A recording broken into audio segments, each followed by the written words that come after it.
Good morning, Mount Olive. We want to give you our devotion today, this Monday morning. And what we see here today and this week is we're going to be looking at the book of Nehemiah. Now, the book of Nehemiah is one in which we find that the man Nehemiah is leading a group of people back to Jerusalem in order to rebuild the wall. They had been taken for years into captivity in Babylon, and now God has made a way for them to go back into their capital city and to begin to rebuild the wall that surrounded their great city. So Nehemiah has a bunch of people, a bunch of companions, a bunch of fellow countrymen, and they're rebuilding the wall. And in this process, they are met with some great opposition to those who are living in surrounding communities. They're trying to discourage them. They're bringing opposition by ridicule. They're bringing opposition and by threats in many different ways. And they're trying to discourage the people. And I find today that for many of us, we can find what's going on around us as being very, very discouraging. And I believe that this speaks to us on this Monday morning.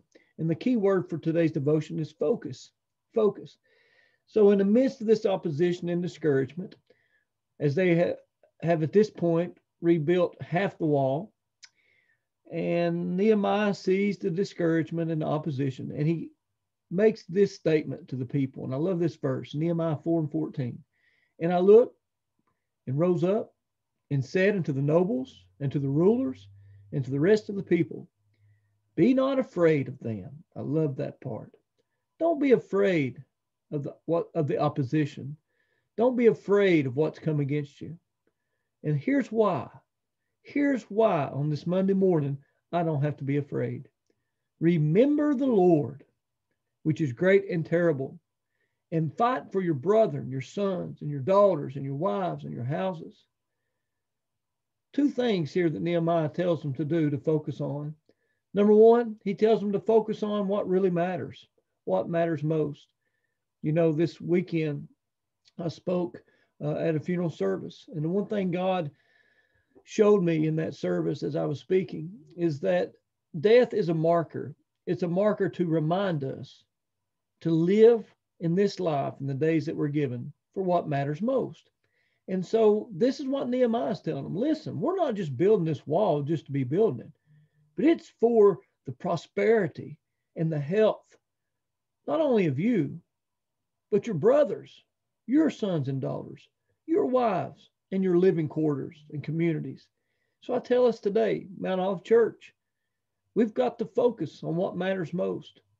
We don't need to be discouraged, but we must engage ourselves in the war and the battle that is over our churches, our homes, the future of our children, for the happiness of our marriages.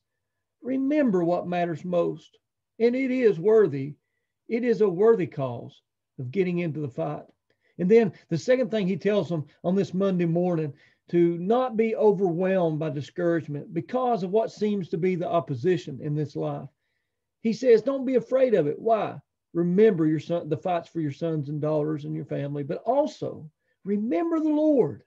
Remember your God who is great, a God that is large in magnitude and intensity and power and ability.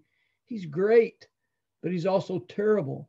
In other words, he deserves to be respected and reverenced and to be stand in awe of, in wonder of his great power. Remember God, what he's done and how he's brought you through his great power.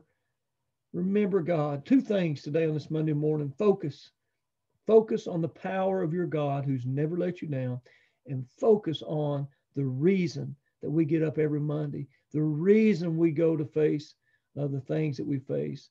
It's for not only ourselves, but our family. I'm reminded of this story or this account. There's many times that, I've been on the airplanes, flying to mission trips or other places. And, it's almost inevitable, at least once a summer, that I get on an airplane and we hit terrible, terrible turbulence. And if you're like me in that turbulence, you get a little nervous, right? You may tighten up your seatbelt, even though it's already been buckled. You may grab on the armrest, even though you were already holding on to it. You squeeze it a little tighter. You may read a line in your book, but you read the same line over and over because you cannot get the fact that you're hanging in midair. And it just seems like you're just hanging there, bouncing and nowhere to go. But then it seems like sooner or later, the pilot comes over the intercom and the pilot says, I want you to make an announcement. We've run into some choppy air. So we're going to adjust our altitude and hopefully find some smoother air. Now what happens? Did TJ's problem go away? Did the turbulence disappear? No. But TJ's able to relax. I'm able to read my book. I'm able to feel much more at ease. Why? Because I stopped focusing on the turbulence and I started focusing on the pilot. I stopped focusing on the turbulence and I started focusing on the pilot. There's you a good thing for 20 and 21. Stop focusing on the turbulence and start focusing on your pilot. Have a good Monday morning.